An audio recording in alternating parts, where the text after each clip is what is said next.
안녕하세요. 이현은 교수의 경제 포럼 함께 해주셔서 감사합니다. 요즘 계속해서 제가 우리나라 정말 경제 위기, 그것도 절대 위기 상황이라고 계속 말씀드리고 있고요. 특별히 대통령 선거를 앞두고 우리나라의 전반적인 경제 정책을 어떻게 바꿔야 하지만 이러한 경제 위기 상황에서, 절대 위기 상황에서 벗어날 수 있는지에 대한 말씀을 드리고 있는데요.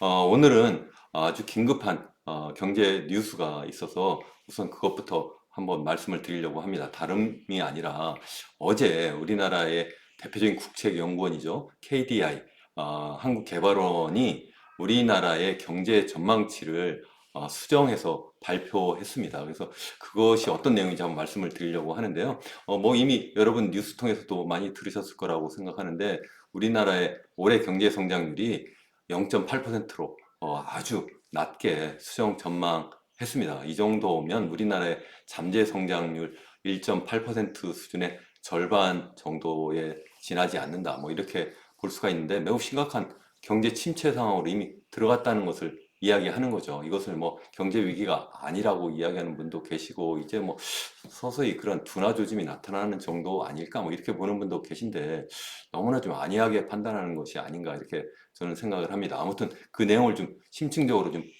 보고 그런 다음에 앞으로 상황이 어떻게 전개될 것인지 그래서 어떠한 정책이 있을 수 있는지 그래서 우리 기업과 또 개인은 어떻게 해야 되는지에 대한 생각도 좀 해보도록 하겠습니다.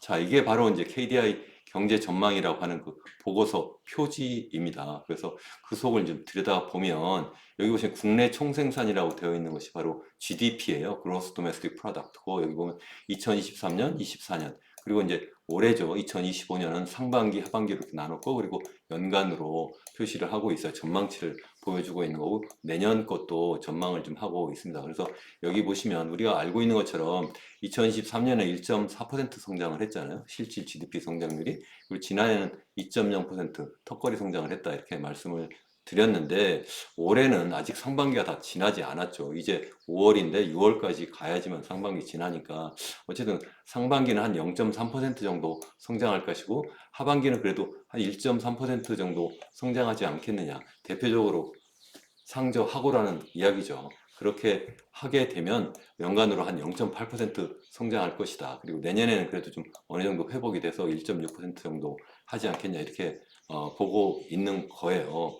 그 내부적으로 보면 이 단기적으로 이렇게 GDP의 움직임을 결정하는 것은 수요 측면이라고 계속 제가 말씀을 드리잖아요. 그래서 수요라고 하는 것은 이제 민간 소비가 있고요.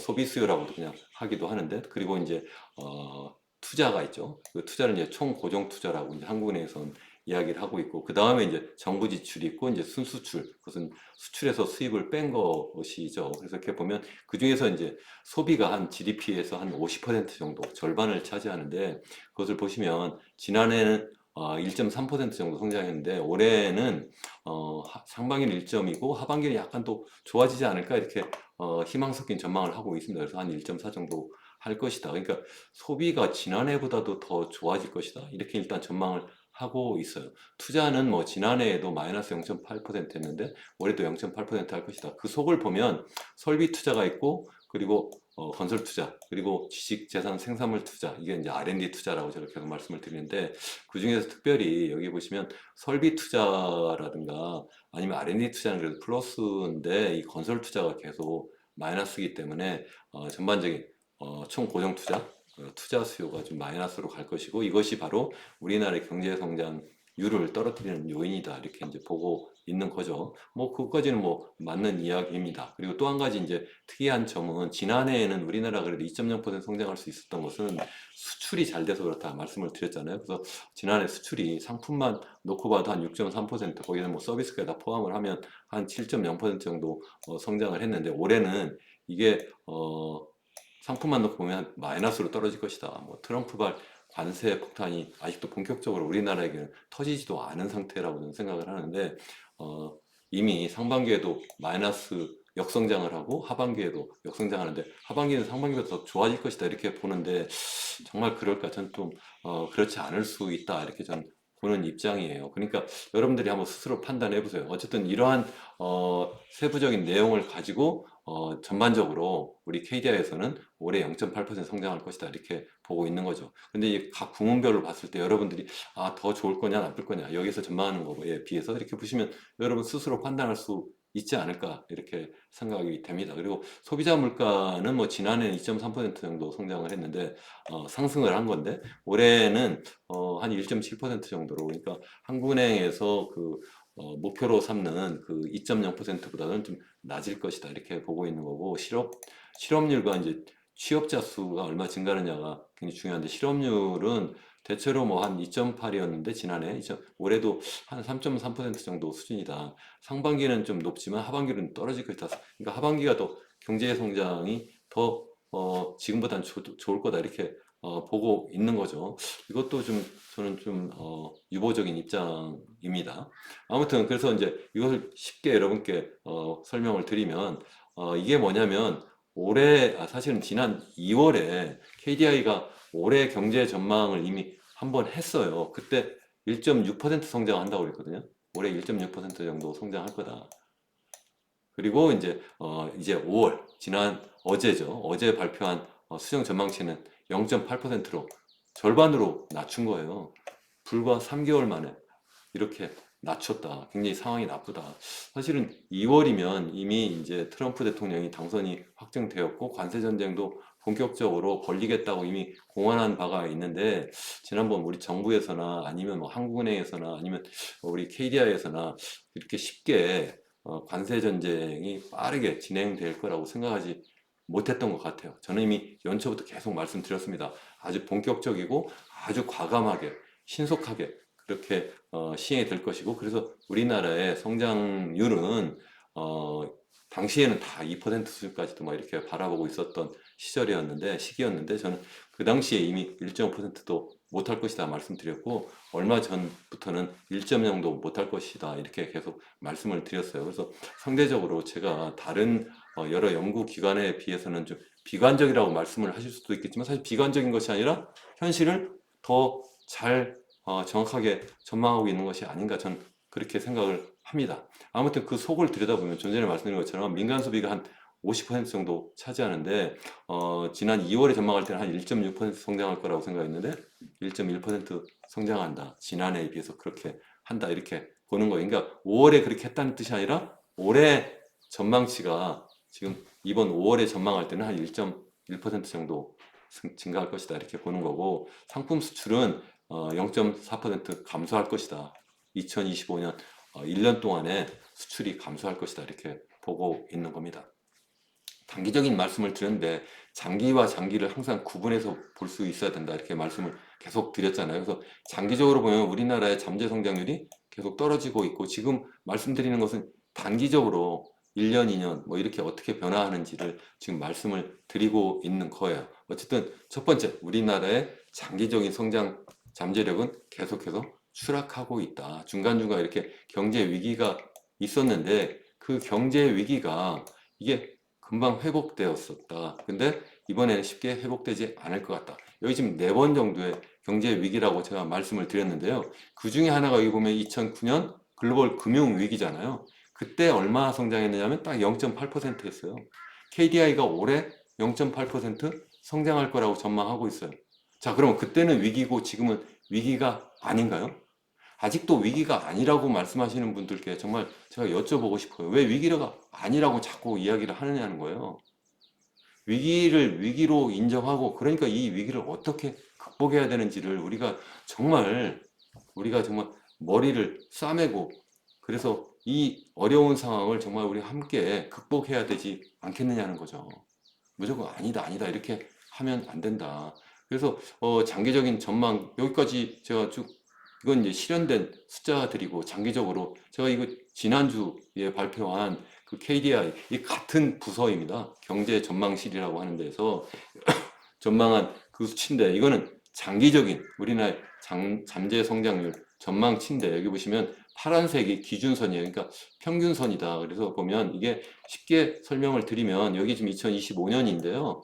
2035년 딱 10년 뒤면 우리나라의 잠재 성장률은 1% 밑으로 떨어질 것이다. 그러니까 0%대라는 거고요. 2045년 정도 되면 20년 뒤에 가면 0% 밑으로 떨어질 것이다. 기준이 그렇다는 거고, 여기 비관이라고 써 있는 거 있잖아요. 빨간색 선.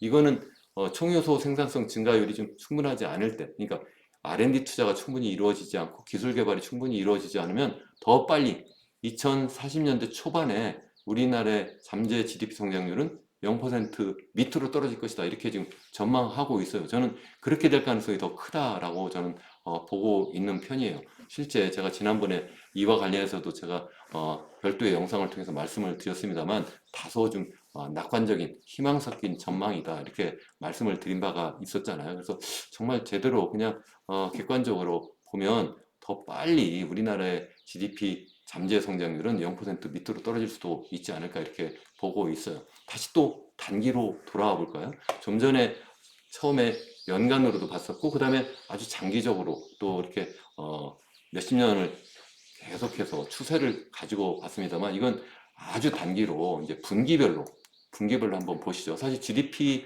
추계는 분기별로 하고, 그 다음에 연간으로 하고 이렇게 해요. 월별로는 나오지 않습니다. 월별로는 사실 계산하는 게 너무 복잡해가지고 하지 못하고 있는데, 여기 보시면 2023년에 1.4% 성장했고, 지난해 2.0 턱걸이 성장했고, 그리고 이제 올해가 이제 지금 좀 전에 말씀드린 것처럼 KDI는 2월까지만 해도 1.6% 성장할 거라고 했는데 0.8로 낮춰 잡았다. 우리나라 기획재정부는 1.8이라고 연초에 전망을 했는데 지금 계속 그 상태이고요. 한국은행은 1.5%로 낮춰 잡았죠. 지난해 11월 말에는 이게 1.9%라고 전망을 했었는데 올해 경제 성장이 1.5로 낮춰 잡았어요. IMF도 얼마 전에 1.0으로 낮춰 잡았고요.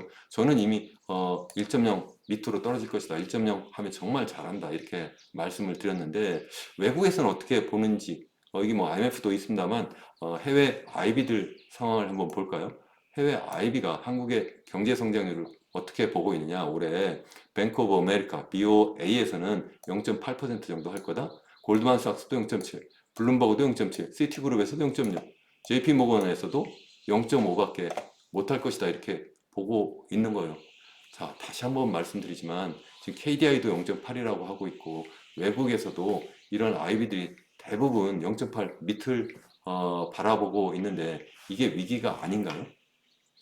연말에 가서 실제 보니까 0.8도 안 됐네. 그러면 그때 가서 위기라고 할 거냐는 거죠.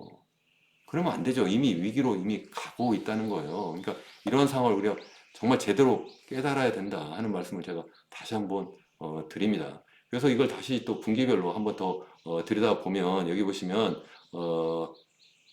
이건 이제 전년 동기 대비로 지지난해 2023년부터 24년 그리고 올해 1분기까지 이렇게 보시면 전년 동기 대비로 보시면 지난 1분기 마이너스 0.1% 역성장했잖아요. 그리고 이제 전기 대비로 그러니까 분기별이라고 했잖아요. 바로 직전 분기와 이렇게 비교해 보면 여기 보시면 지난해 2분기부터 시작해서 이거 거의 0% 수준에서 왔다 갔다 하고 있어요. 마이너스 0.2, 0. 플러스 0.1, 플러스 0.1. 그리고 지난 1분기에 마이너스 0.2. 그래서 이걸 그냥 단순 평균해도 이게 0% 밑으로 떨어지잖아요. 사실 이걸 연간으로 계산하면 사실 이게 숫자는 이렇게 보이지만 마이너스 0.2% 역성장한 거예요. 이미 우리나라는 마이너스로 가고 있다. 우리 KDI에서는 지금 상저하고 그래서 하반기에 가면 좀 나아질 것이다라고 이렇게 좀 전망을 하고 있지만 저는 그렇게 되지 않을 가능성이 더 크다고 생각을 해요. 어떻게 지금보다 하반기에 또 경제 환경이 더 좋아질 수가 있죠? 제가 볼 때는 무역 환경이 더 좋아지지 않을 것 같다. 우리나라와는 지금 우리나라에 대해서 트럼프 대통령이 25% 관세를 부과하겠다, 상호 관세를 부과하겠다 이렇게 했다가 지금 90일 유예하고 있는 상태고 이제 그래서 협상을 본격적으로 지금 하고 있는 상황인데 이때에 그러면 그냥 아무것도 없었던 일로 그냥 다시 원상복귀 할까요? 그렇지 않죠. 당연히 대미 수출은 줄어들어야 되고 대미 수입은 늘어나야 된다. 이것은 우리나라 GDP에는 결국 지난해 효자가 올해는 불효자가 될 수 있다. 다시 말씀드리면 지난해 수출이 올해는 반대로 굉장히 나쁜 상황으로 돼서 우리나라 GDP 성장을 더 끌어내릴 수 있을 거다. 저는 그렇게 보고 있는 거죠. 그래서 앞으로도 더 어려울 수도 있지 않을까. 이걸 이제 분야별로 보면 제조업, 서비스업 뭐 이렇게 나눠볼 수가 있는데 거기에 이제 특별히 건설업을 하나 별도로 떼버리면 이렇게 건설업도 사실 서비스업 일부라고 보통 보기도 하는데 건설업이 특별히 이제 문제다. 우리나라 건설 경기가 다 지금 죽어 있잖아요. 그렇기 때문에 이걸 좀 살리려고 하는 그런 움직임도 있다. 근데 그냥 무조건적으로 모든 그냥 소위 건설업에 종사하는 모든 시행사라든가 아니면 시공사들을 다 그냥 무조건 살리면 안 됩니다. 계속 뭐 빚내서 집 사도록 해가지고 억지로 뭐 미분양 다 그냥 팔아 넘기고 이렇게 하면 안 됩니다. 제가 계속 말씀드리고 있는데 지금은 정말 대수술을 해야 될 때입니다. 이런 말씀을 드렸는데 어쨌든 그 상황이 지금 꽤 어려운 상황으로 현재 보이고 있다. 그래서 KDI에서는 이 같은 보고서에서 단순하게 전망만 하지 않고 그래서 어떻게 해야 되는지에 대한 이야기를 해요. 거시경제 정책 하면 크게 두 가지예요. 하나는 재정 정책, 또 하나는 통화 정책. 제가 뭐 살아있는 거시경제학에서 계속 제가 말씀을 드리고 있잖아요. 기왕이면 좀 경제학 기본을 알아야지만 현재 경제가 어떻게 돌아가는지 더 잘 분석할 수 있기 때문에 제가 이제 그런 별도 코너도 만들어서 여러분들께 경제학 기본적인 내용을 설명을 드리고 있습니다만 그것도 단순하게 이론만 하는 것이 아니라 살아있는 데이터를 가지고 현재 이러한 KDI 전망이나 실제 실적을 가지고 국내뿐만 아니라 국외의 실적을 가지고 설명을 하고 있는데요. 거기서 이미 말씀드린 것처럼 크게 보면 재정정책과 통화정책이 있어요. 재정정책은 세금을 얼마나 많이 거두고 얼마나 많이 정부 지출을 할 거냐 이걸 갖다가 재정 지출이라고 재정정책이라고 하는데 지금 우리나라가 이 재정 적자가 자꾸 커지고 있다. 관리 재정 수지 이렇게 됐는데 그냥 쉽게 그냥 재정 적자 이렇게 보시면 돼요. 이 재정 적자가 지금 너무 커지고 있다. 그래서 지난해까지 보면 GDP 대비로 보면 이게 한 44%, 54% 정도 수준이다 이렇게 보고 있어요. 그러니까 50%는 좀 넘는다. 이 정도면 뭐 OECD 국가 중에서는 좀 낮은 편이에요. 다만 우리나라는 그 OECD 국가 중에서도 기축통화국이 아니기 때문에 단순 평균에서 그거보다 높으냐 낮으냐 이렇게 비교하면 안 된다고 저도 생각을 해요. 그래서 재정 수지를 막 그냥 계속 적자를 보고 막 그렇게 뭐 돈을 막 그냥 막 물쓰듯 써버리면 나중에 크게 당할 수 있다 이렇게 생각을 해요. 바로 그런 의미에서 정부가 이렇게 지출을 막 늘려가는 것은 좀 신중해야 된다. 뭐 이렇게 이야기를 하고 있습니다. 다만 그래도 경제 상황이 정말 어려우면 이런 때는 재정 지출 좀 단기적으로 늘릴 수도 있지 않을까 저는 생각을 하는데 KDI는 좀 굉장히 이런 면에서는 굉장히 신중한 보수적인 입장을 좀 취하고 있습니다. 그 대신 통화 정책은 좀 정반대의 그러한 입장을 보이고 있어요. 뭐라고 하냐면 뭐 물가 하방 압력이 도리어 있다. 상방이 아니라 하방으로. 제가 아까 말씀드렸잖아요. 지금 올해 전망치가 물가가 2%도 안 될 거다. 이렇게 보니까 잘못하면 디플레로 빠지는 거 아니야? 뭐 이런 의미로 저는 받아들이고 있는데 정말 경기가 정말 침체가 되면 디플레로 갈 수도 있다고 저도 생각을 해요. 다만 지금은 그러한 염려를 할 정도는 아니라고 생각하는데 어쨌든 완화적인 기조로 운영을 해라. 이게 바로 뭐냐면 더 돈을 풀어라, 더 금리를 더 낮춰라 그런 뜻이에요. 그래서 그렇게 이야기를 하고 있다. 이렇게 볼 수 있습니다. 그래서 이제 내세우고 있는 것이 바로 여기 지금 말씀드린 것처럼 물가 안정 목표 2% 수준보다 우리나라는 특별히 더 낮다. 그래서 2% 수준밖에 안 되고 약간 더 낮게 앞으로 진행될 것이다. 이렇게 지금 보고 있고 이 정도는 뭐 미국이나 아니면 유로존에 비해서는 낮아도 상당히 낮은 편 아니냐 이렇게 이야기를 해요. 그러나 제가 계속해서 말씀드리지만 우리나라의 인플레이션율은 단순하게 유로존이나 미국하고 비교하기가 좀 어렵다. 왜 그러냐면 우리나라는 이들 지역과 달리 물가 관리를 해요. 공공요금, 공공서비스 요금 같은 거 있잖아요. 하다못해 일반 기업들이 민영 기업들이 판매하는 뭐 예를 들어 라면값이라든가 뭐 아니면 식당의 짜장면값까지 일일이 정부가 간섭하지 않아요. 너무 막 이렇게 올리면 막 그 직간접적으로 압력을 막 이렇게 가하죠. 우리나라의 뭐 수도료 아니면 뭐 전기료, 가스료 아니면 뭐 여러 가지 뭐 지하철 요금 아니면 뭐 버스 요금 아니면 뭐 핸드폰 요금 이런 것들 통신료 이런 거 마음대로 올릴 수 있나요? 계속 적자를 보고 있어도 그냥 그렇게 가는 거예요. 왜요? 정부가 올리지 못하도록 하고 있기 때문에.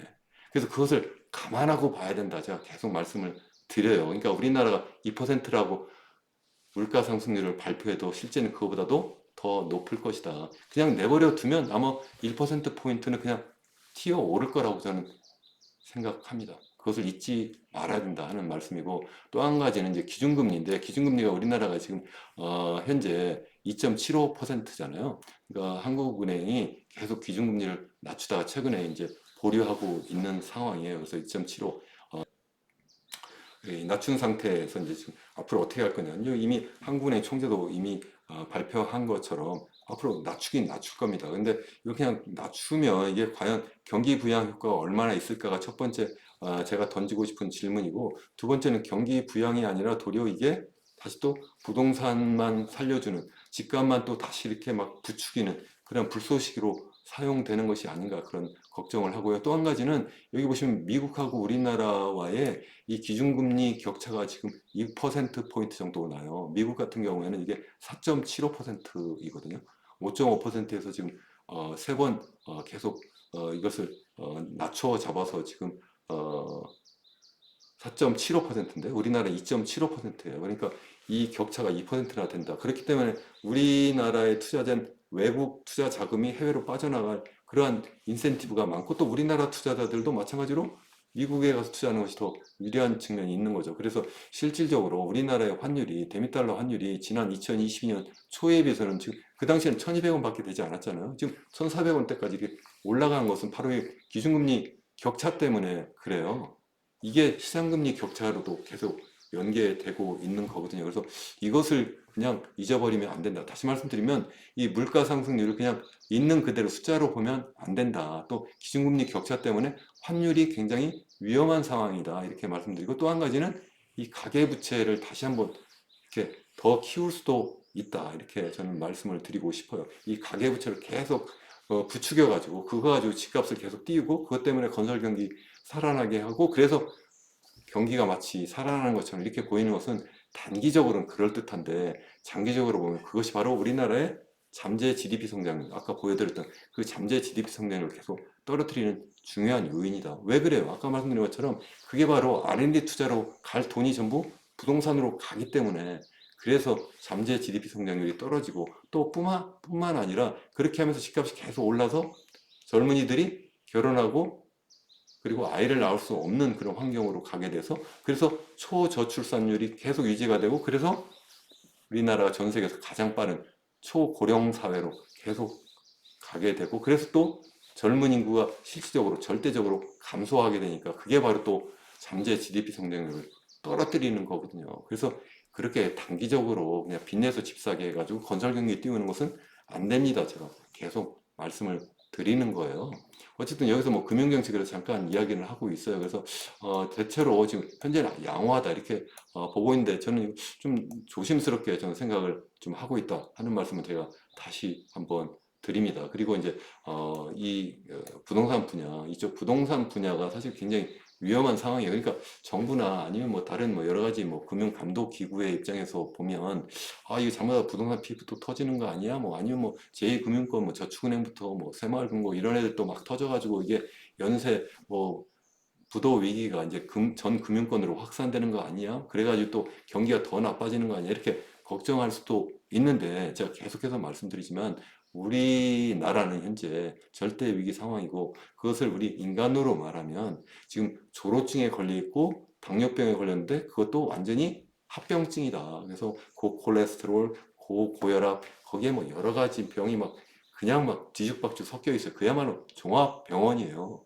이런 상태에서 그냥 경기가 좀 나쁘다, 다시 또 뭐 기력이 좀 떨어진다 이렇게 하니까 그냥 잠깐 누워 계세요 하면서 진통제나 아니면 뭐 링거액 정도 줘가지고는 이게 살리는 게 아니라 도리어 더 죽이는 거라는 말씀이에요. 제가 그런 말씀을 계속해서 제가 절대 위기라는 이름으로 말씀을 드리고 있고, 그와 관련한 뭐 여러 가지 영상도 만들어서 제가 여러분들께 설명드렸고, 또 그와 관련해서 이러한 절대 위기 주식회사 대한민국이라고 하는 책을 써가지고 이것을 여러분들께 소개도 드렸고, 사실 지금 뭐 정치권 아니면 정부의 주요 부처에도 제가 이걸 제 돈으로 많이 보내드렸어요. 뭐 실제 보실지 안 보실지 모르겠습니다만 좀 보시고, 기회하면 이러한 내용이 정책에 좀 지금 대통령 선거 기간입니다. 유세 기간인데 좀 반영이 되었으면 좋겠다. 우리나라가 지금 굉장히 어려운 상황인데 뭐 양쪽에서 다 지금 뭐 내가 집권하면 뭐 GDP 성장률을 연간 뭐 3% 넘게 하겠다.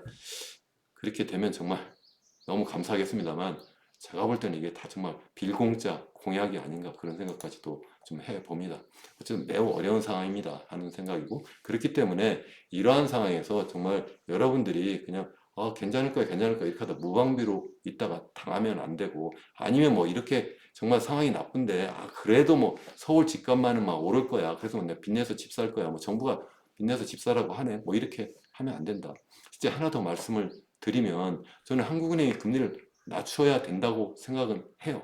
다만 전제 조건이 있어요. 그냥 막 낮추면 잘못하면 부동산 분야에 불쏘시개가 될 수밖에 없다. 그러니까 어떻게 해야 되냐면 정부가 그동안 해왔던 여러 가지 수요 진작 정책을 다 중단하거나 대폭적으로 줄여야 된다. 대폭적으로 어떻게 줄이느냐? 첫 번째, 뭐 2022년 둔촌 주공 사태가 나면서 그때 막 부동산 PF 문제가 나오고 집값이 막 하락하고 그러니까 23년부터 했던 것이 각종 특례 대출이잖아요. 뭐 특례 보금자리론부터 시작해서 지난해 신생아 특례 대출, 올해도 신생아 특례 대출 등등해서 60조 원을 돈을 풀겠다고 하고 있어요.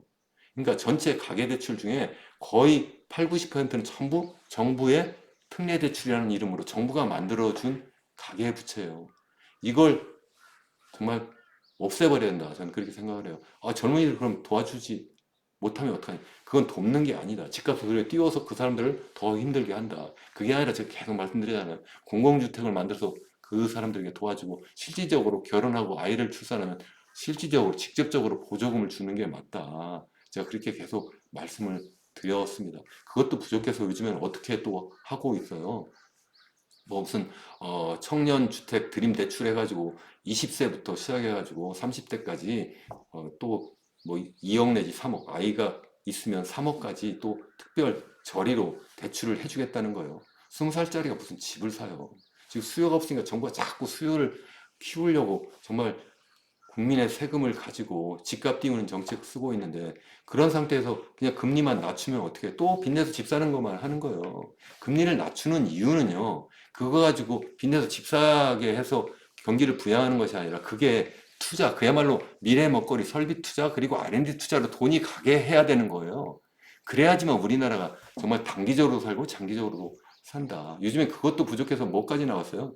지분형 모기지 무슨 또 대출까지 하겠다는 거예요. 그러니까 10억짜리 집을 그냥 5억은 정부가 그냥 공동 참여해가지고 주택금융공사에서 5억 그냥 참여하고 나머지 이제 5억이 있는데 그중에 네 돈은 뭐 1억이니 뭐 1억 9천만 내고 나머지는 또 장기적으로 또 빌려주겠다는 거예요. 정부가 주선해가지고.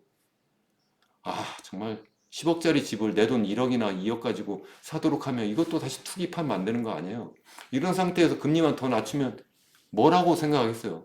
너도 나도 또 집 사는 대로 다 매달릴 거 아닙니까? 정말 이런 정책 정말 쓰면 안 된다. 그런 생각을 하고 기왕이면 KDI에서 이런 보고서 낼 때 그냥 금리를 무조건 낮춰야 된다 이렇게 이야기하지 말고 제가 지금 말씀드린 것처럼 이렇게 부동산 경기 막 띄우는 정부가 막 계속해서 빚내서 집 사라고 하는 그러한 정책 하는 것을 하지 못하도록 이렇게 좀 나름대로 좀 의견을 내면 어떨까 이렇게 생각을 합니다. 여러분 끝까지 시청해 주셔서 감사합니다. 감사합니다.